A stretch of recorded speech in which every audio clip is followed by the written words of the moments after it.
शादी में आई चुड़ैल। पन्नपुर नाम के एक गांव में शादी चल रही होती है। वाह, मजा आ गया फूफा जी। शादी में क्या खाना बना है? बाराती तो उंगलियां चाटते रह जाएंगे। हाँ, तुमने सही कहा। पनीर की सब्जी का तो कोई जवाब ही नहीं। दूसरी तरफ पंडित जी फेरों की तैयारी कर रहे होते हैं कि तभी वहाँ एक चुड़ैल आ जाती है। अरे मर गया रे, ये चुड़ैल यहाँ क्या कर रही है? अरे दिवाकर जी, ये आपकी कौन सी रिश्तेदार है? अरे मुझे क्या पता। क्या भाग्यवान, कहीं ये तुम्हारे मायके से तो नहीं आई है?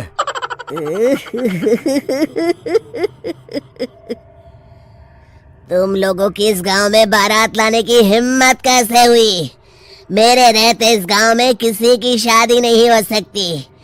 अब तुम लोग देखो मैं क्या करती हूँ। अरे मर गया रे, मैंने सुना है ये जबान की पक्की है। भागो रे भागो, वरना ये चुड़ैल किसी को नहीं छोड़ेगी।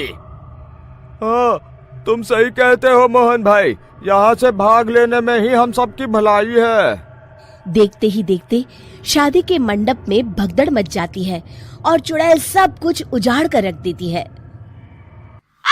फिर एक दिन मोहन की शादी तय हो जाती है। अरे भाई, अगले हफ्ते मेरी शादी तय हो गई है, लेकिन इस चुड़ैल की दहशत के मारे तो मेरे हाथ पैर कांप रहे हैं। अरे मोहन, तुम्हारा दिमाग तो खराब नहीं हो गया? तुम अपने साथ साथ हम सब गांव वालों को भी बलि का बकरा बनाना चाहते हो? उस चुड़ैल के रहते तुमने अपनी शादी के बारे में सोच भी कैसे लिया? देखो गोपाल, डर तो मुझे भी लग रहा है, लेकिन उस चुड़ैल के डर से मैं जिंदगी भर कुंवारा तो नहीं रह सकता। तभी वहाँ मोहन के होने वाले ससुर आ जाते हैं। अरे ससुर जी, आप? देखो, अब तक मैं तुम्हारा ससुर बना नहीं हूँ और शायद बनूंगा भी नहीं। ये आप क्या कह रहे हैं? मैंने तो शादी का कोड भी सिलवा लिया है। मैं अपनी बेटी की शादी किसी अच्छे गांव में कराना चाहता हूँ। तुम्हारा गांव तो भूतिया गांव है। मैं तो क्या, अब तो कोई भी अपनी लड़की इस गांव वालों को नहीं देगा। इस तरह चुड़ैल के डर से उस गांव में किसी की भी शादी नहीं हो पाती। फिर एक दिन गांव के जमींदार अपनी बेटी की शादी करने का विचार करते हैं, लेकिन चुड़ैल के डर से उनकी भी हिम्मत जवाब दे देती है। अगर मेरी बेटी की शादी तय समय से नहीं हुई तो मेरी नाक कट जाएगी।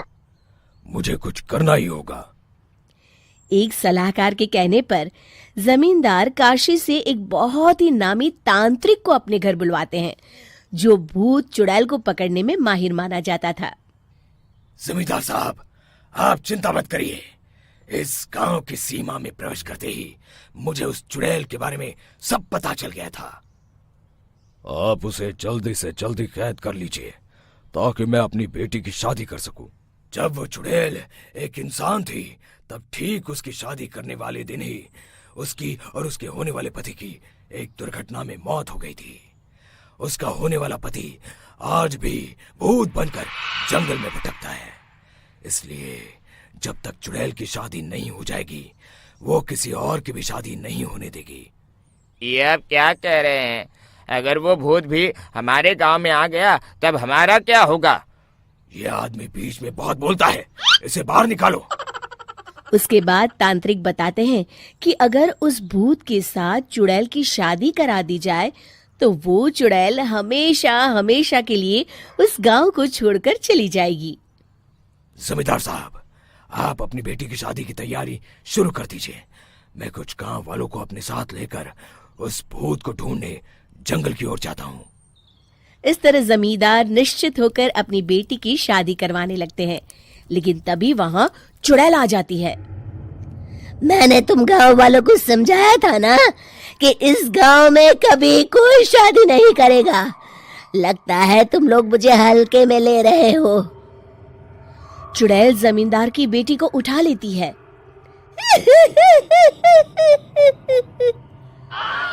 अब देखती हूँ बिना दुल्हन के तुम लोग शादी कैसे करोगे। मैं इसे अपने साथ ले जा रही हूँ। छोड़ मुझे, पिताजी, मुझे बचाइए। अरे कोई मेरी बेटी को बचाओ। तभी तांत्रिक उस भूत को लेकर वहां पहुंचता है। अरे भाग्यवान, रुको, इन मासूमों को परेशान मत करो, मैं आ गया हूँ, अब तुम मेरे साथ चलो। चुड़ैल बहुत खुश हो जाती है। आप आ गए, चलिए अब हम मंदिर में चलकर शादी कर लेते हैं। अरे अरे अरे अरे, ये क्या कह रही हो?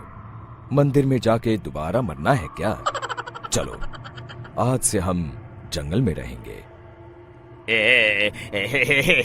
चुड़ैल चली गई, अब मेरी शादी हो जाएगी। इस तरह सभी गांव वाले खुशी से झूमने लगते हैं।